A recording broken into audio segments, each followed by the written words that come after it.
Everyone in Savannah felt it before they could explain it the summer the magnolia bloomed too early, and Briarwood looked from the road like a beautiful lie. It wasn't the heat. Georgia always burned in July. It wasn't the war either. This was 1848, long before cannon fire split the sky. The wrongness was quieter than that, a tension that rose in your throat every time a carriage rolled past the Harrington estate and the passengers turned to stare at the big house on the hill. Because nobody forgot the night the lanterns burned until dawn. Nobody forgot the smoke. Nobody forgot the screams and the frantic gallop of horses back toward town. And nobody forgot the rumor that inside that house, a gentleman, his pretty young wife, and an enslaved man had made a pact so twisted and fragile that when it finally snapped, it took everyone around them down, too. They called it the Briarwood arrangement. Before we go any deeper, do me a quick favor if you like dark historical drama and stories that make you argue with yourself. Hit the like button, subscribe, and comment one word. River, so I know you're here with me, because by the end of this, you're going to have to answer a question you won't like. If you were trapped in a life you never chose, would you rather have your body owned or your future already sold? And how far would you go just to feel like your life was yours for once? Hold that in your mind. Edward Harrington was 44 when he brought his bride to Briarwood. He'd inherited the plantation from his father, expanded it with ruthless efficiency, and doubled the number of enslaved people working the fields. Cotton rolled off his land like waves on a white sea. Bales stacked at the docks with his initials burned into the wood. In Savannah society, Edward was solid, respectable, the kind of man people trusted with money and secrets. No one mentioned the fall from a horse 10 years earlier. No one mentioned how the doctor's verdict had landed like a tombstone, internal damage the kind no tonic could fix. You may never have children. Edward heard it nodded once and buried the knowledge like a body, wrapped it in land money and authority. If he could not be a father, he would at least be a king. Then he met Leila Beaumont. Leila was 19, Charleston-bred, lace-trained, taught from childhood to glide through rooms like a waltz. People called her the Jasmine Girl because she always seemed to smile. They didn't see how her eyes lingered on the harbor on ships pulling away toward horizons she was never allowed to chase. At her debut, she danced with officers and merchants with minor nobles from Europe, come to admire the South. But when Edward Harrington asked for her hand offering acres prestige security, Leila's parents barely pretended to hesitate. Briarwood meant protection. It meant status. Leila told herself it might mean freedom too, not the freedom to leave, but the freedom to shape a life that finally belonged to her. The wedding glittered. 400 guests, champagne hauled up from New Orleans. Edward was attentive, soft-spoken, careful like a man handling porcelain. And then the bridal chamber door closed. He tried. God, he tried. Hands shaking apologies on his tongue, begging his own body to listen. It didn't. The more it failed, the tighter his face became tenderness, turning to shame. Leila, inexperienced and terrified, thought at first it was her fault. Maybe she was not enough. Maybe she'd done something wrong by simply being a woman. He cupped her face and whispered, "It isn't you. It's something else." Weeks became months. Edward retreated into ledgers and shipments, into acres and numbers. Leila retreated into hostess duties, seating charts, menus, flower arrangements, tea conversations, where she laughed at things that weren't funny. In hallways, they walked like a painting. Behind the bedroom door, a cold space spread between them, filled with the echo of what never happened. By the time they arrived at Briarwood, Savannah was already whispering, "Pretty little Beaumont girl, poor thing." 44 and no heir. Strange, isn't it? I heard the Harrington line is cursed. On her first evening at Briarwood, Leila stepped onto the wide balcony and looked down at the fields. Bodies moved in rows, bent backs swaying shoulders, a monotony of labor so steady it looked like a machine. She'd seen enslaved people her whole life, But from this height, from this position, it felt different, like standing in a theater balcony, watching a play where everyone on stage was shackled to their lines. And that's when she saw him. He stood beside a wagon, hands resting on the rim, giving orders in a low, steady voice. Even from the balcony, she could tell people listened. Tall, shirt damp with sweat, muscles built by work, not vanity. A faint raised scar along his forearm, old whip or iron, a memory burned into flesh. When he turned his head, she saw his eyes dark, steady, watchful. "Who is that man?" she asked without meaning to. Edward followed her gaze. "That's Jonah." The way he said it carried something like reluctant respect. "Your overseer?" she asked. "Foreman," Edward corrected. "I still keep a white overseer for appearances. But Jonah is the one they listen to. I bought him from a bankrupt estate in South Carolina. His old master let his people learn to read, caused a scandal. I suppose I benefited." "You kept his reading," Leela said quietly. Edward shrugged. "It's useful. He tracks yields, counts bales, keeps a separate ledger for me. Some men would call it dangerous, an enslaved man with a mind like that. I call it efficient." He didn't look at her. He didn't see the way her fingers tightened on the balcony rail as her mind stumbled over the thought of a brilliant man in a cage. The first time Leela spoke to Jonah, it was almost an accident. A wagon wheel broke near the storage shed. Two enslaved boys struggled with the axle while the white overseer, Mr. Cobb, shouted insults from the shade like cruelty was a job. Jonah stepped forward, calm, took the weight of the wagon on his shoulder, and with one brief command guided the boys into resetting the wheel. It took less than a minute. Leela paused in the doorway, unseen at first, watching the set of his jaw, the controlled power in his arms, the way he spoke, clear, measured, like a man used to giving instructions that mattered. Then Jonah turned and saw her. He dropped his gaze immediately, hat in hand. "Ma'am." The word should have been ordinary. It landed like a stone in still water. "Thank you," she managed. "For fixing the wagon." "Yes, ma'am." His voice was deeper than she expected, with a hint of coastal Carolina in the vowels. She almost asked questions she could have asked any white man in the yard, how long he'd been here, whether he missed where he came from, what he dreamed of. But the questions died on her tongue. She remembered where she stood. She remembered who owned whom. That night alone in her side of a wide, carved bed, Leela told herself the tight feeling in her chest had nothing to do with Jonah's hands on that wheel. It happened again a week later. A storm had sprung a leak in the parlor roof. Edward was away, and the overseer claimed he was too busy to care about a drip above the guests' heads. Leela refused to let the ceiling rot. She sent for Jonah. He entered with hat in hand, eyes carefully lowered. "What can I do for you, ma'am?" She pointed at the stain. "The roof is leaking.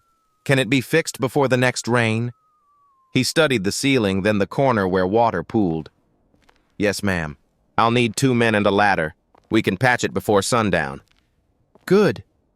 She hesitated. "How do you keep track of everything? The fields, the stores, repairs?" His mouth twitched, almost a smile he didn't dare show. "I write it down. Helps to see it on paper. Mr. Harrington lets me use the small desk in the back storeroom." "You write all of it?" "Yes, ma'am."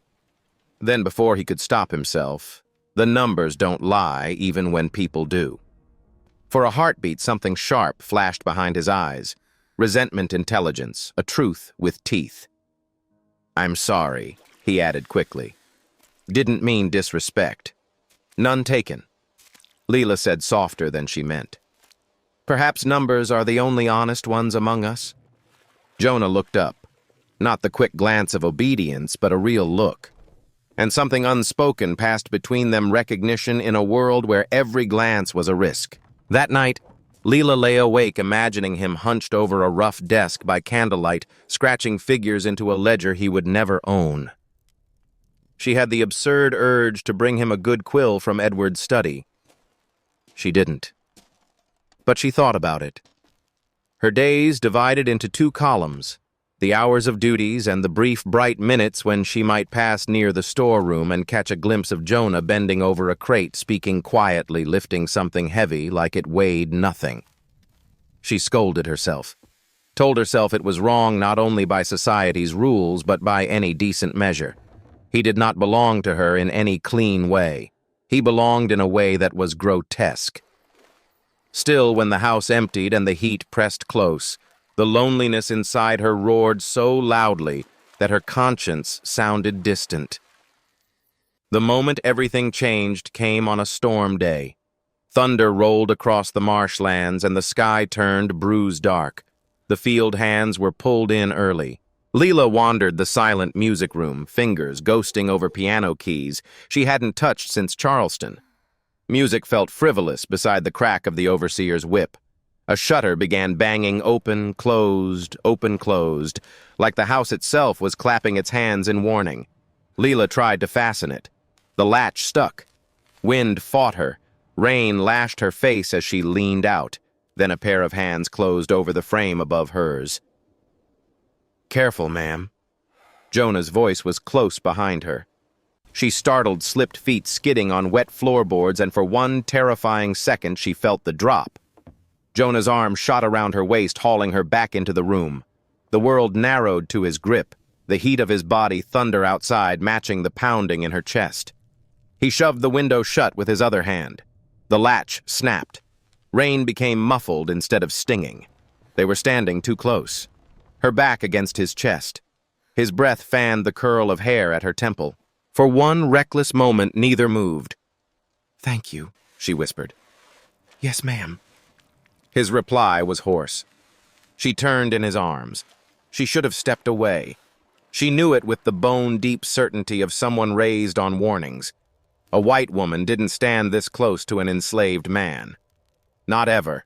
Not in a locked room with stormlight slanting through glass like a confession. But she turned anyway.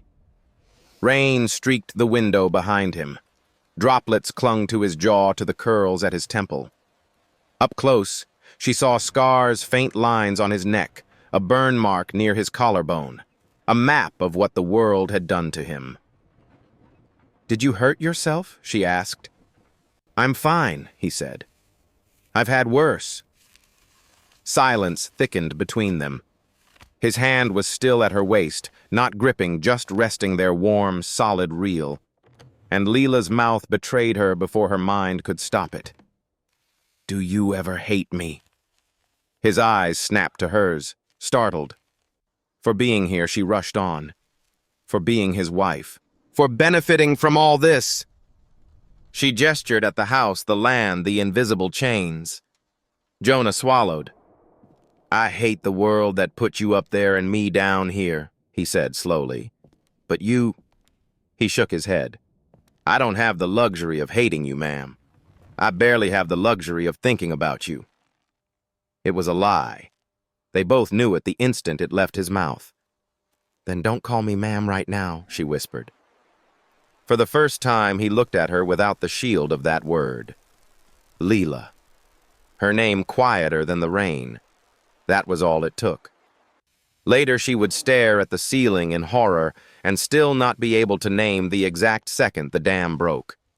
One moment they were standing too close, the next their mouths met, and the storm outside became background noise to the one inside her chest. Nothing about it was graceful. Her hands trembled. His breath shuddered at every small sound in the hallway. They froze, listening like hunted animals. The piano stool dug into her hip. At one point, Jonah laughed once, soft, disbelieving, then shook his head in guilty terror. It wasn't the kind of romance Charleston girls whispered about behind fans. It was messy, desperate, wrong in every way their world said it was wrong.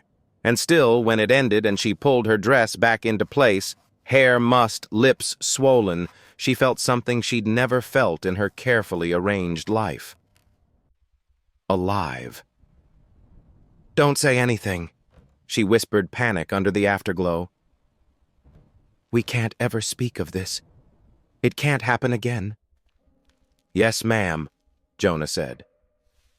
The word slammed between them like a door, but his voice cracked on it.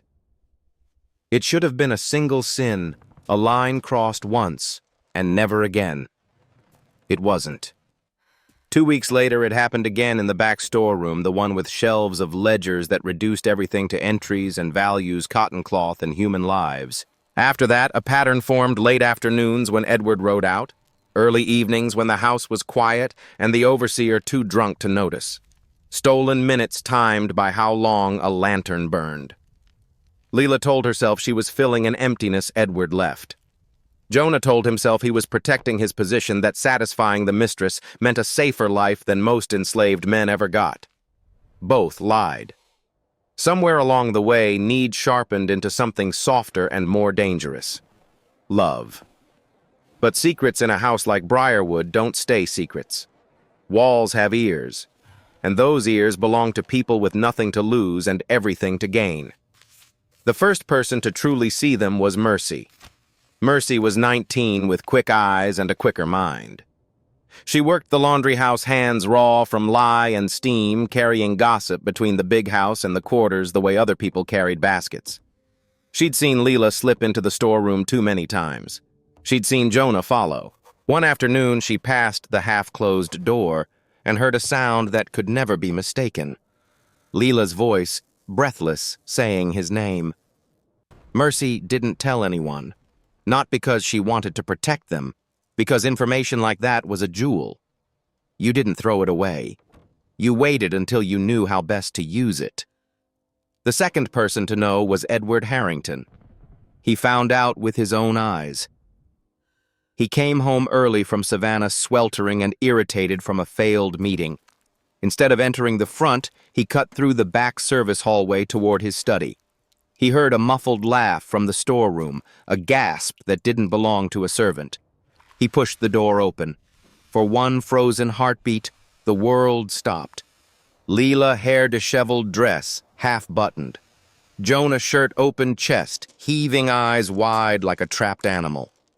The distance between them told the whole story. A pen rolled off the desk and clattered to the floor.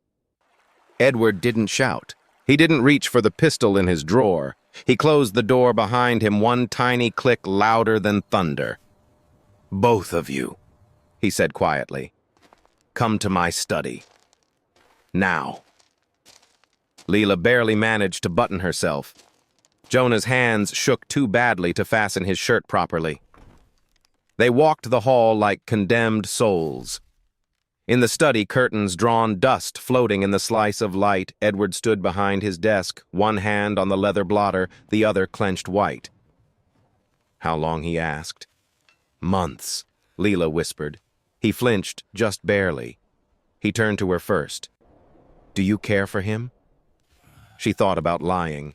Saying it meant nothing. Boredom, weakness, anything but the truth. "Yes," she said, tears burning. "He does."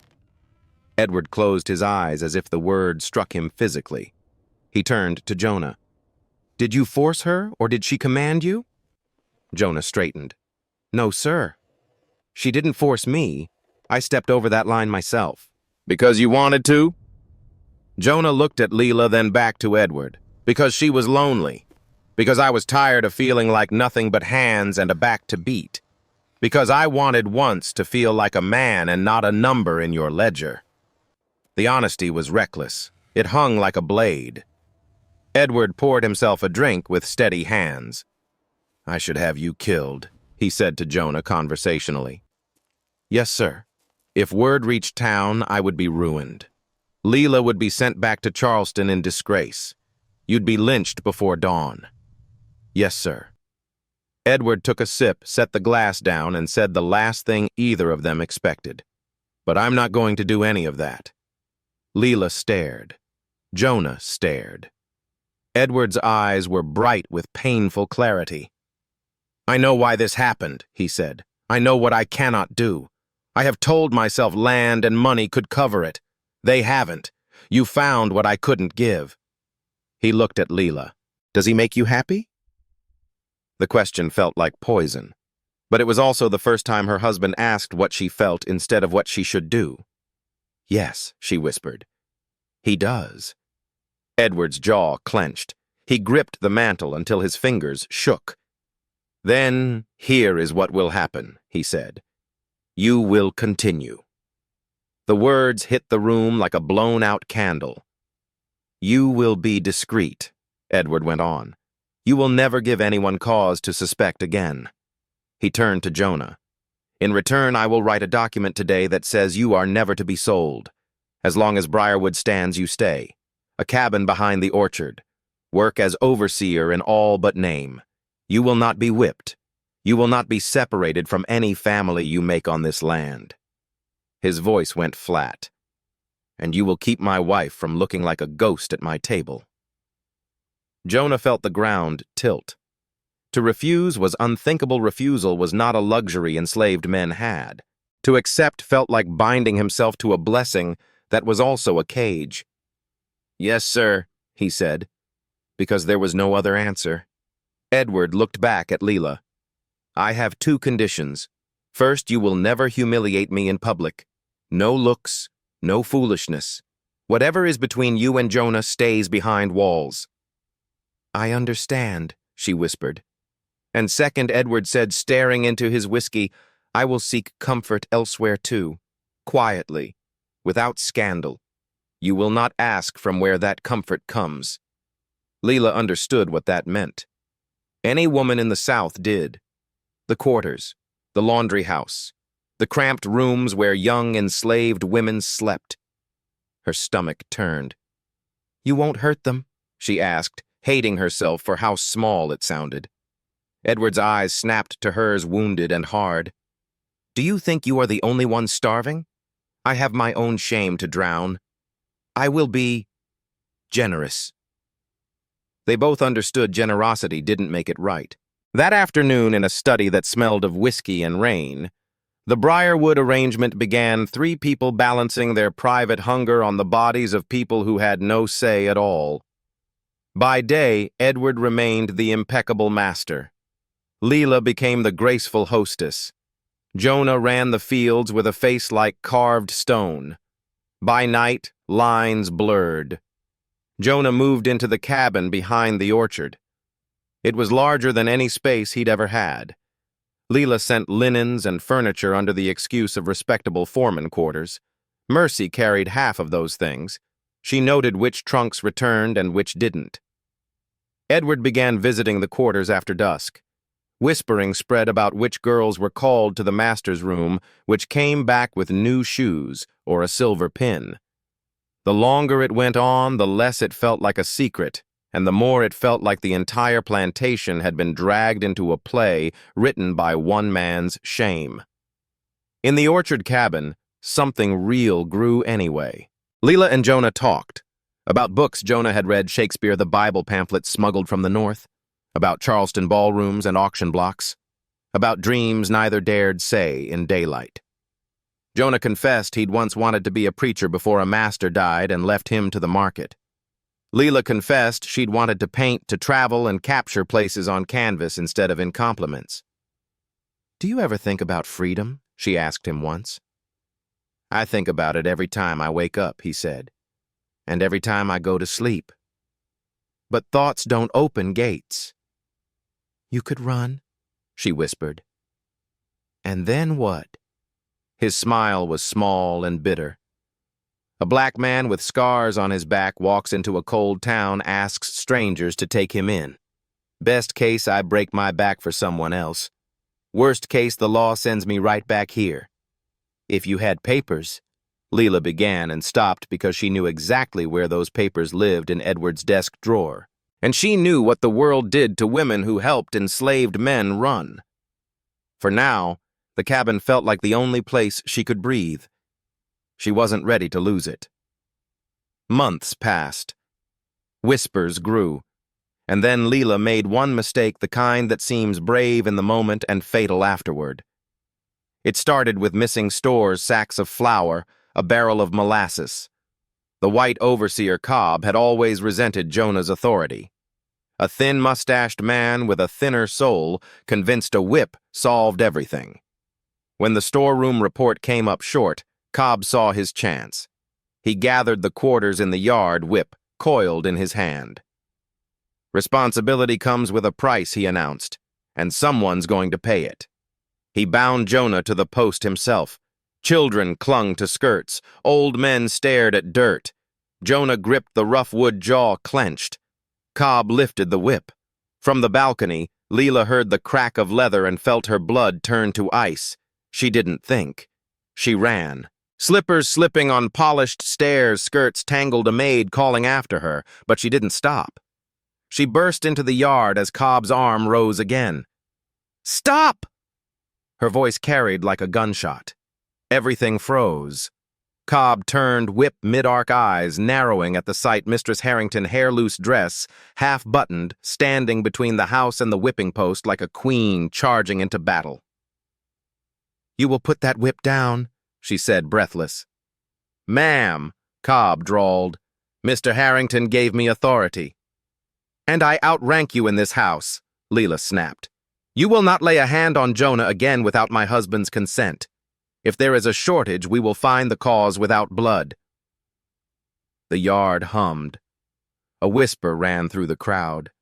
Leela realized what she'd done 1 second too late. White women did not speak a slave's name like that.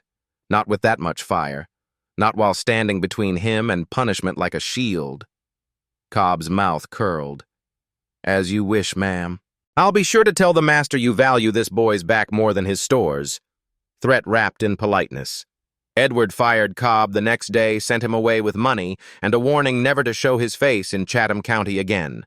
Cobb took the money. He did not take the warning. 2 weeks later, Savannah began to whisper. At first, it was Small, a planter's wife, mentioning odd behavior at Briarwood, a merchant repeating something he'd heard from a stable hand's cousin. But stories are like weeds. Once planted, they grow teeth. Mistress Harrington interfering in discipline. Mistress Harrington overstepping. Mistress Harrington too attached to a certain foreman. Edward felt the social chill, like walking into a warm room that suddenly went cold. Invitations vanished. Men avoided his card table.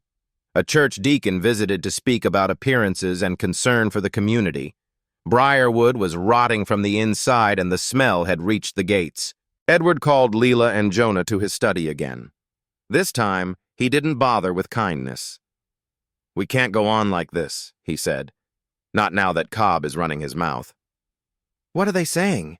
Leela asked. "The truth," Edward said flatly.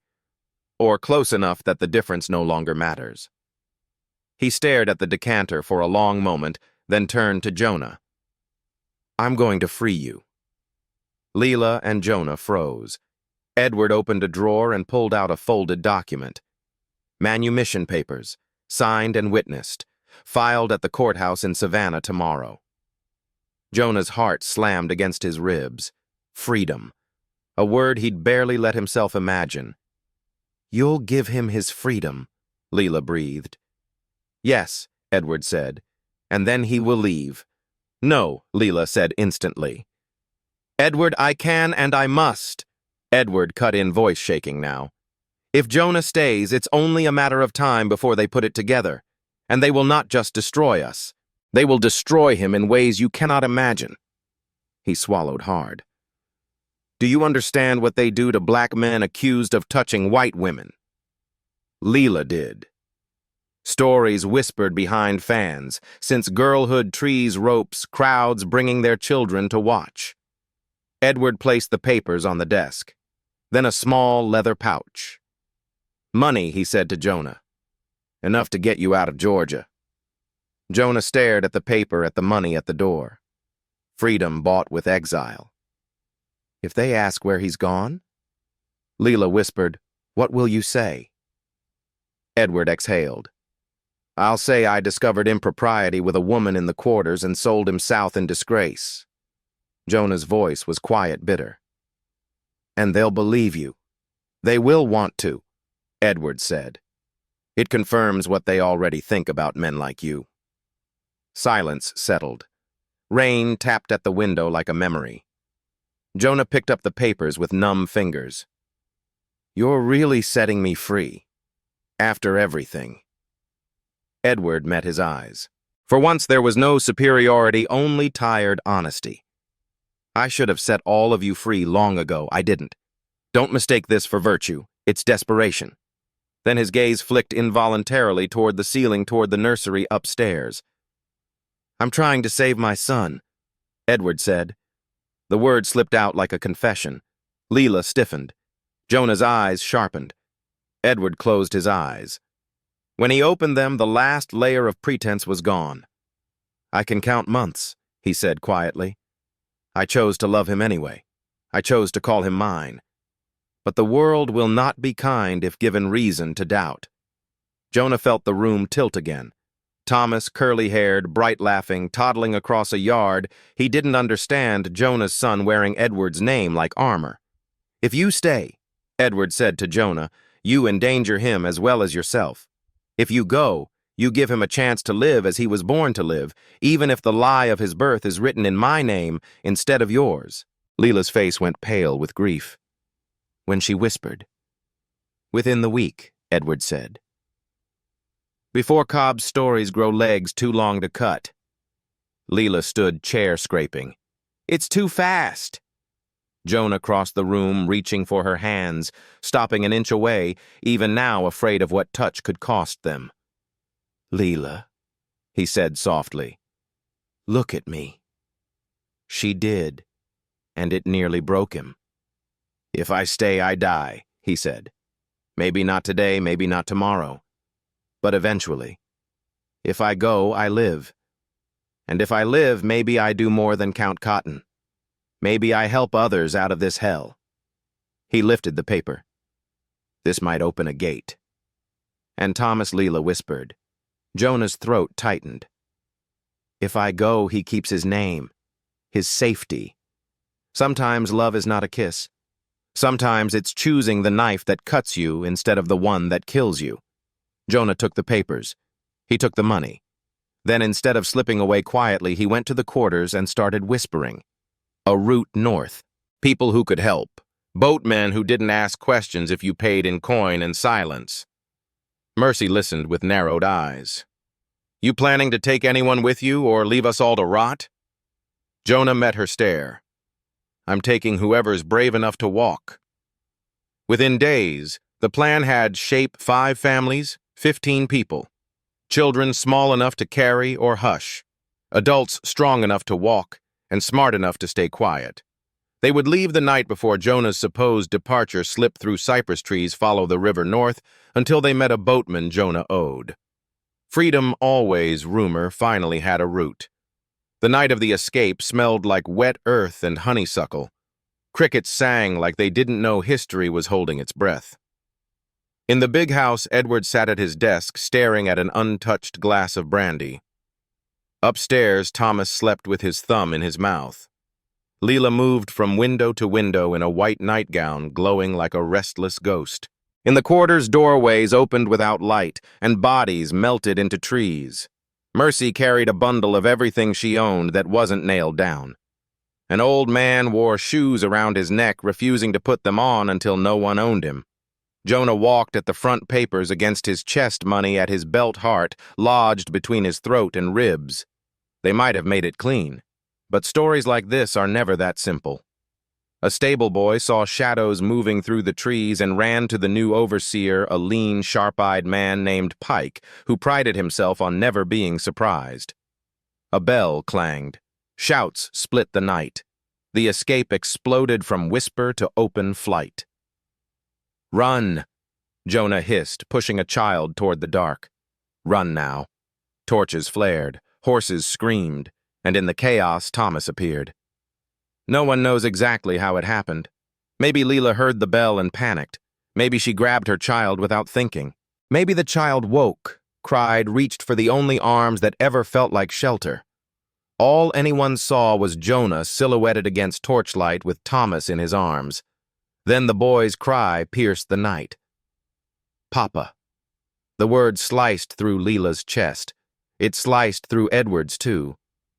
For an instant, everything stopped: horses, torches, even Pike. The master's heir calling an enslaved man Papa in front of half the plantation. Edward's eyes locked with Jonah's across the yard.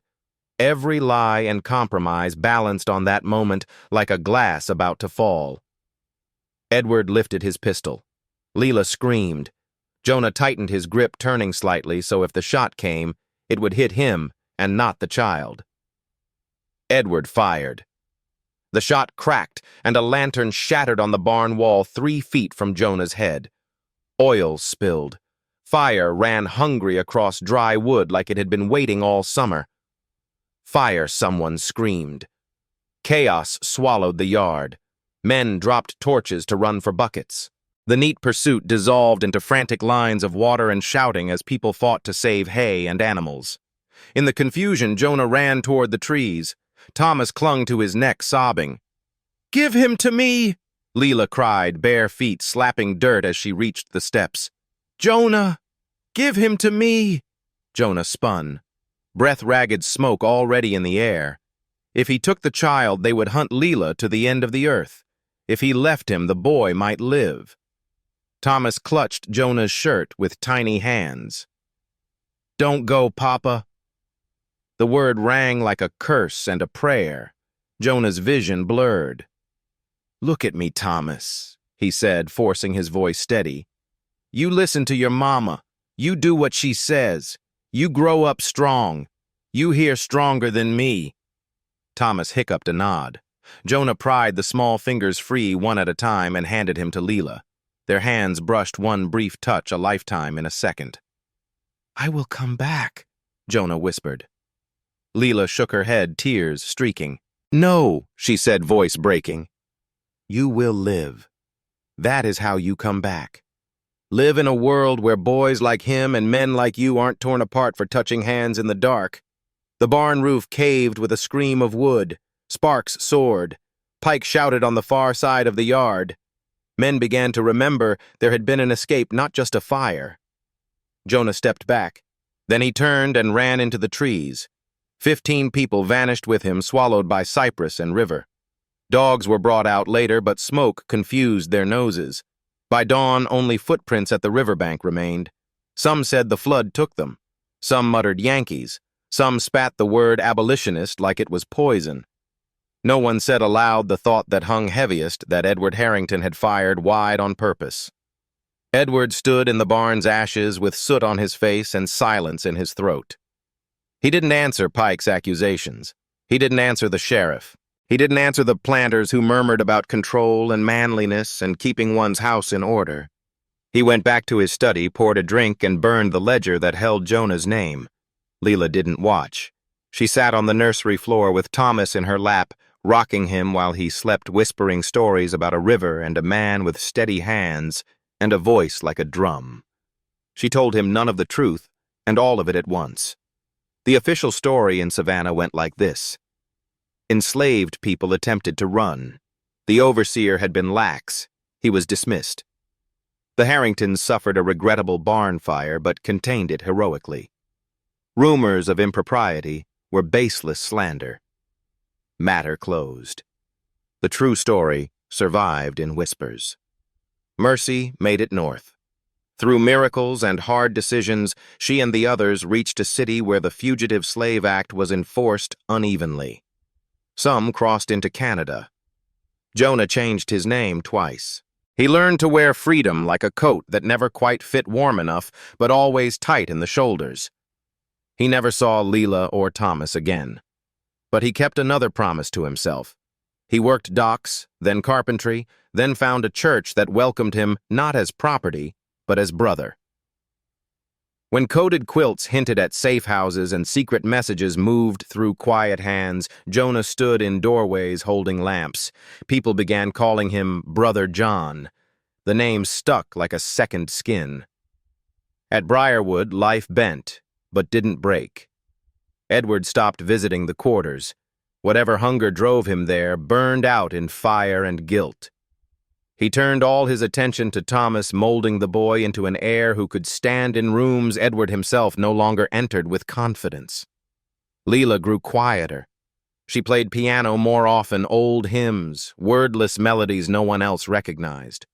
Sometimes when she thought no one listened, she hummed a tune Jonah used to sing under his breath in the fields.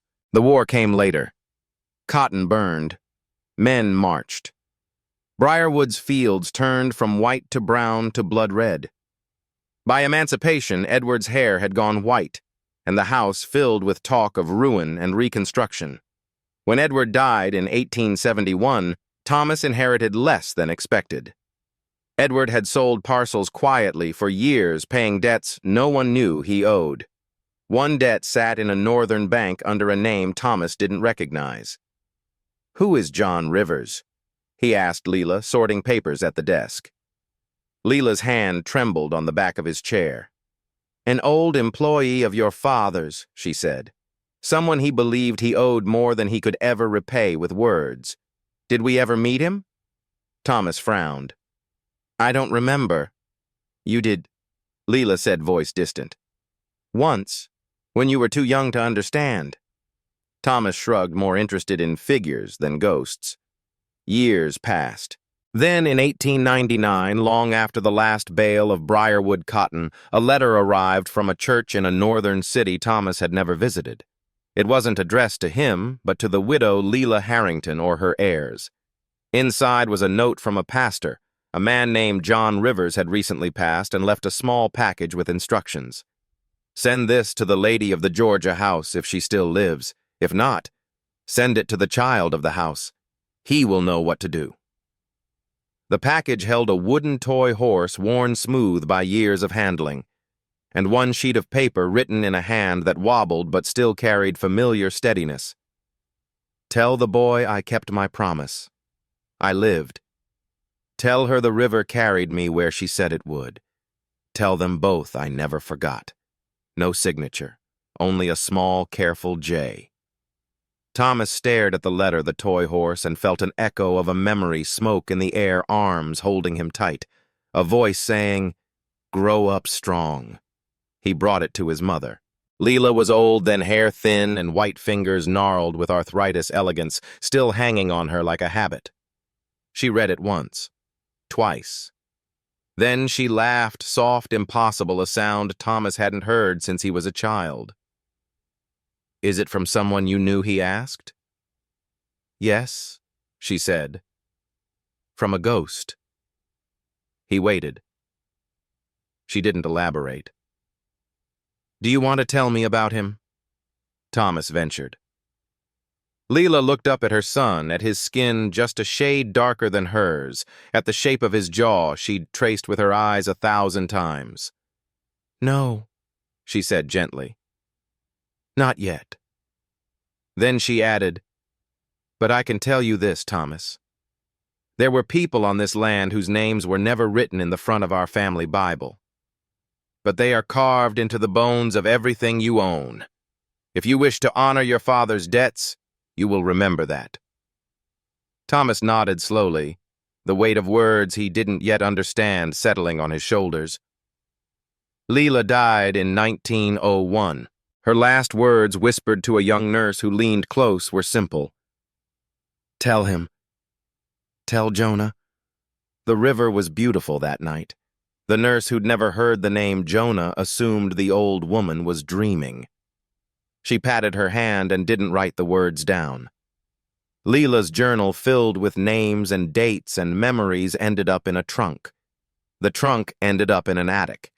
The attic ended up beneath a leaking roof.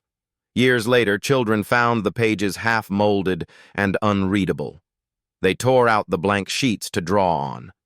The rest crumbled. Briarwood didn't last much longer. The big house was sold broken into apartments, then burned in an accidental fire that started in the old kitchen. The cypress trees were cut down to make a road. The orchard cabin rotted until it collapsed on its own. If you drive that road today, you'll pass identical houses, a gas station with flickering lights, and a patch of ground no one thinks twice about. You wouldn't guess that once long ago, a wealthy man with too much shame, a lonely young wife with too little power, and an enslaved man with a mind too big for his chains tried to carve a sliver of choice inside a system built to crush them. A bargain that gave one child a future, 15 people a chance at freedom, and 3 souls a lifetime of ghosts. People still tell the story, though they rarely use names. They talk about the mistress who stepped between the whip and the man at the post, and how that one step lit a fire no one could put out. They talk about the master who fired wide, who aimed at a barn instead of a man, and how that shot burned his reputation, but gave someone else a path to the river. They talk about the foreman who vanished with fugitives and turned up years later under a different name, holding a lantern in the doorway of a safe house. Some call it scandal. Some call it tragedy. But if you strip away the gossip and the moralizing and the distance of years, you can hear something else underneath it all. Three people in an impossible world trying to choose inside a system that stole choice from everyone it touched. And now that you know what really happened, here's the only question that matters. If you'd been standing in that yard, gun in your hand, your whole world watching, would you have aimed at the man or the barn? Drop your answer in the comments. And if you want another story like this one that makes you uncomfortable in the best way, subscribe and type Magnolia so I know to bring you the next one.